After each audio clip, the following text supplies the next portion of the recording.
pyramid of winning anymore. You know what I mean? It used to be a clock, and you had to hit as many as you could, and then you just move on. That's not how it works anymore? No, now it's like you get unlimited pitches, and you can stop the clock. I don't know. It's confusing. Bring back the old days. That's what I'm calling I just for. remember with Griffey, backwards hat. Oh, it was unreal. Back in the day, it was amazing. Although everything was. When you were a kid, everything was different. The All-Star game meant so much more. Like now I'm so much more cynical. Yeah, it's just a waste of everyone's time. All right, so Steve Phillips in about a half an hour on the Jays, kind of sputtering down the stretch, but they are at the All-Star break leading the American League East. The Sox have won 10 in a row. We'll get his take on that and more. Keegan Matheson coming up. Keegan's going to be co-hosting with us a little bit later in the week, so we'll put him through the ringer. Look forward to that, seeing Keegan in here. But I am an OHL alum, barely, but I am, and I guess for that matter, a CHL alum. And this story that's been kind of building the last 6 months to a year has been concerning me, quite frankly. And it really came to a head with Gavin McKenna. I think it came out last week. He's going to Penn State, reportedly making $700,000 with the NIL rules down there. So he's gone. He's leaving the WHL. And Frank Saravelli, among others, were reporting that in the new CBA, NHL teams will be allowed to have one 19-year-old kid play in the American Hockey League. So this year, that could have been Easton Cowan. Maybe he doesn't go back to London. He's playing for the Marlies. I believe it's somewhat of an attack on the OHL, the CHL. I'm curious what our next guest has to say about it. Here he is, the commissioner of the OHL. Here's Brian Crawford. How you doing, Brian? Afternoon, guys. Doing well. How about yourself? Oh, doing very well. Am I overstating that, understating that? Where do you stand on this?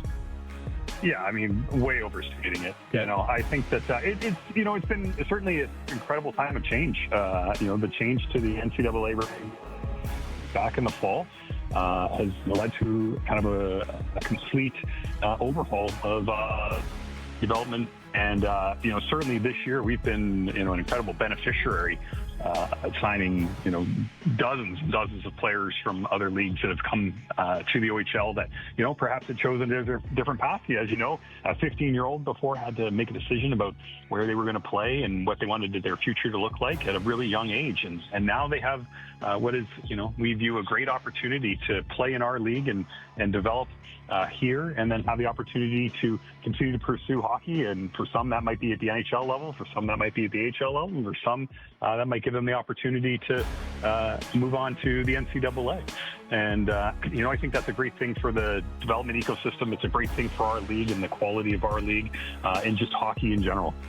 So when you hear the numbers thrown around, again, it's the early days of this, the NIL stuff down in the States with the NCAA. But like if Gavin McKenna, who's a WHL player, is making $700,000, how's he going to possibly turn that down? He didn't. He's off to Penn State. He's a phenom. He's unanimously expected to go first overall next year.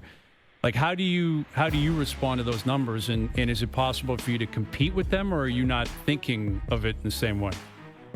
Yeah, I mean, I think first and foremost, obviously, we of course want Gavin McKenna in the CHL, a generational player, and, he's going to be successful wherever he goes. But I think that he's unquestionably an outlier in that regard, in that a player of his quality can have that success wherever he's going to go. He's going to be a first-round pick, head off to the NHL. That's not every player, right? And that's not even the majority of the players. We know that the NCAA is a much, much older league and has traditionally been a much, much older league. You look at the Frozen Four, you look at the average age of the teams.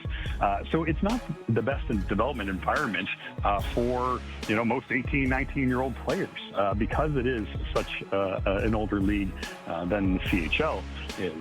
So I think that's a big factor in all of this as well. And the teams that are looking to win in the NCAA, they have a better likelihood to do that with older players. Now, generational players like Gavin and some other players may have an opportunity to go down there and have success. But that's a little bit of what I think needs to shake out as well, is to see that, hey, not getting top line minutes, not getting power play minutes, those sorts of things aren't actually the best pathway for a player to develop.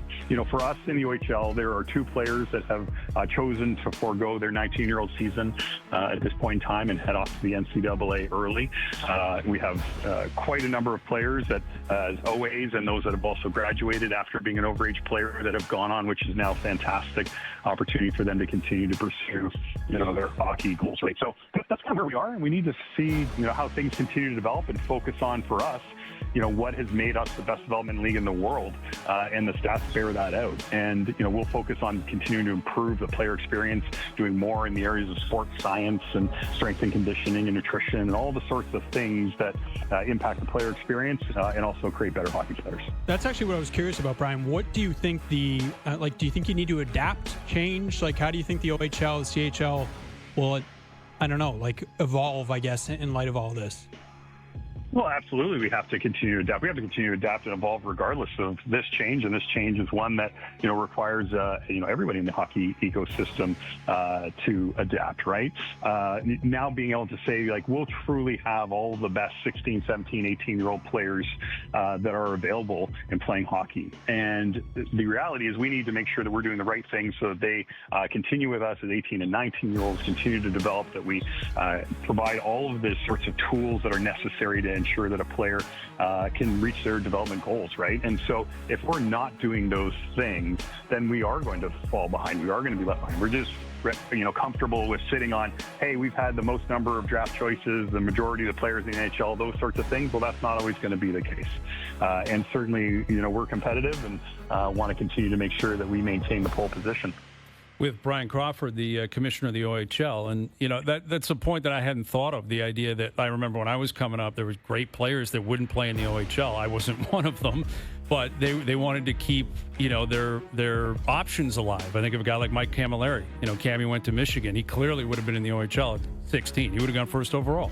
Played at 16, played at 17. Maybe he goes, to Michigan after that based on where we currently stand. But in terms of this provision that was reported on last week, and I don't know if it's 100% confirmed from the league, but it sounds as if the NHL and the NHLPA have brokered a deal here where each NHL team, so 32 current teams, will be afforded or allowed one 19-year-old CHL player to play in the American Hockey League. If and when that comes to fruition, how would you react to that? Yeah, so first of all, not accurate. Okay. So there is a provision right now in the agreement between the NHL and the NHLPA, and then, of course, ourselves, the CHL and the NHL, that does allow the 19-year-old players to play, a fixed number of games in the AHL, but does require them to go back to junior hockey. Okay. So in this current round of negotiations with the collective bargaining with the NHL and the NHLPA, they've agreed to open that provision and look at what that might look like going forward, and whether providing teams and general managers the leeway to do something like that is in the best interests of the league, in the best interests of the development environment. So as it stands today, nothing has actually been decided about mechanics or anything like that, if it is even to go forward. And those are discussions that we actually are very much active in with the NHL in talking about how best to proceed and move forward.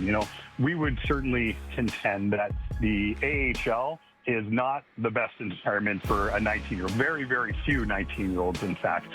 It's not just about scoring 100 points in the OHL that decides, kind of whether that person should be moving on or not. You think about a 19-year-old, think about Easton Cowan coming back to the Knights this year.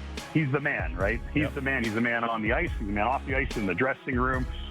All around media, all those sorts of things, the leadership qualities, all the pieces that make for a great NHL or a great prospective NHL hockey player that they can gather. The AHL is a man's league, right? There are men trying to make the NHL. And, we certainly contend that the environment in the CHL is much better suited.